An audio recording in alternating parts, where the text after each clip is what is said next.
आज के समय में जहां महंगाई अपने पीक पे है, हम सभी अपने फ्यूचर को सिक्योर करने के लिए कुछ ना कुछ इन्वेस्टमेंट करते हैं। लेकिन अगर हमारा इन्वेस्टमेंट पोर्टफोलियो सही से डाइवर्सिफाई नहीं है, तो हमारी सारी इन्वेस्टमेंट रिस्क पे है।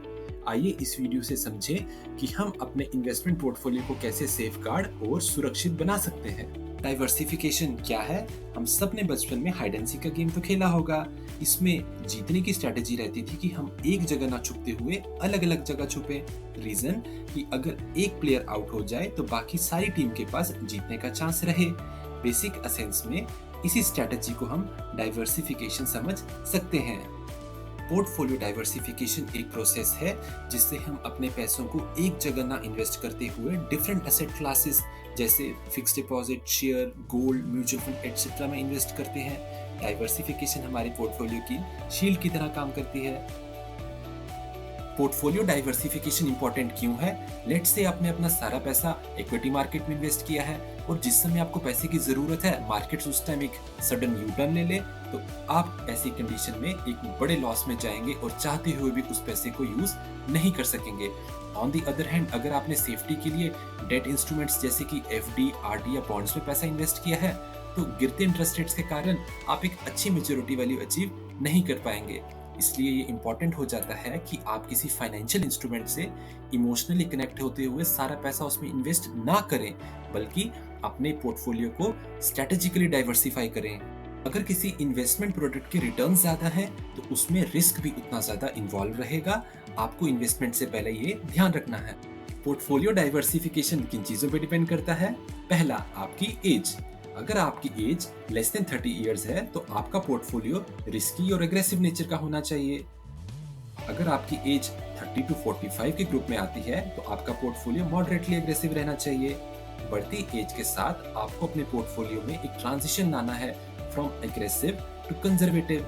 आपकी एज जैसे ही 55 क्रॉस होती है, आपका पोर्टफोलियो प्योरली कंजर्वेटिव नेचर का होना चाहिए, यानी कि यंग एज में आप हाई रिटर्न्स और हाई रिस्क की इन्वेस्टमेंट प्रोडक्ट में इन्वेस्ट कर सकते हैं, लेकिन बढ़ती एज के साथ आपको सेफ और स्टेबल इन्वेस्टमेंट प्रोडक्ट में ही इन्वेस्ट करना है।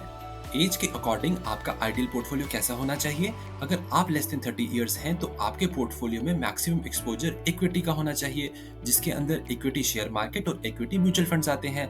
बाकी की बची हुई इन्वेस्टमेंट को आप डेट, गोल्ड और रियल एस्टेट को दिए गए चार्ट के अकॉर्डिंग डाइवर्सिफाई कर सकते हैं। अगर आपकी एज ग्रुप 45 टू 55 इयर्स की आती है, तो आपका इक्विटी का पोर्शन 60 से श्रिंक होके नियर अबाउट 20% तक रहना चाहिए और सेफ इन्वेस्टमेंट जिसके अंदर एफडी, आरडीज या बॉन्ड्स आते हैं, इसकी परसेंटेज 20 से इंक्रीज होके 65% तक हो जानी चाहिए। पोर्टफोलियो डाइवर्सिफिकेशन आपकी इनकम पे भी डिपेंड करता है। अगर आपकी इनकम ज्यादा है, तो आपका पोर्टफोलियो एग्रेसिव नेचर का होगा। वहीं अगर आपकी इनकम कम है, तो आपका पोर्टफोलियो कंजर्वेटिव नेचर का होगा। रीजन, हाई इनकम लोगों के पास ज्यादा रिस्क टेकिंग कैपेसिटी होती है। इन केस ऑफ लॉस उनके पास बैकअप ऑप्शंस रहते हैं। लास्टली, पोर्टफोलियो डाइवर्सिफिकेशन हमारे इन्वेस्टमेंट टाइम फ्रेम पे डिपेंड करता है।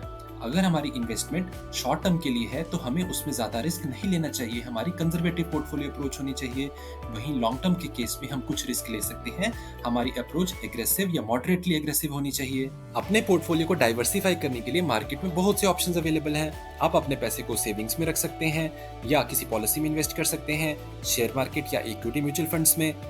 डेट इंस्ट्रूमेंट्स जैसे कि एफडीज या आरडीज, पोस्ट ऑफिस की बहुत सी स्कीम्स अवेलेबल हैं जैसे कि एमआईएस या national saving certificates, bonds, PPF में इन्वेस्टमेंट किया जा सकता है। अगर आप पीपीएफ के बारे में डिटेल्ड इन्फॉर्मेशन चाहते हैं, तो उसका लिंक मैंने डिस्क्रिप्शन में शेयर किया है। इसके अलावा आप गोल्ड में इन्वेस्टमेंट कर सकते हैं। आपको फिजिकल गोल्ड को अवॉइड करना है और गोल्ड के ईटीएफ या फिर सोवरेन गोल्ड बॉन्ड को ही खरीदना है।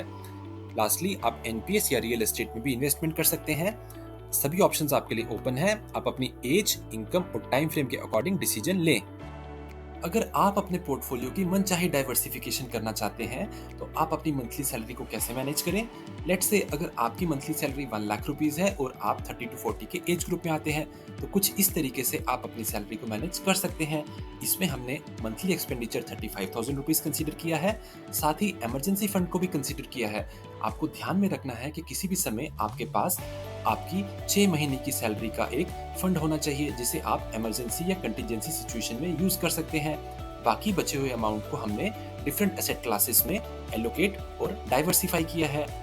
आपको ये ध्यान रखना है, ये एक जनरल एग्जांपल है। आपको अपने सैलरी और अदर एक्सपेंसेस को ध्यान में रखते हुए इस टेबल को रिकैलकुलेट और रिमॉडिफाई करना है।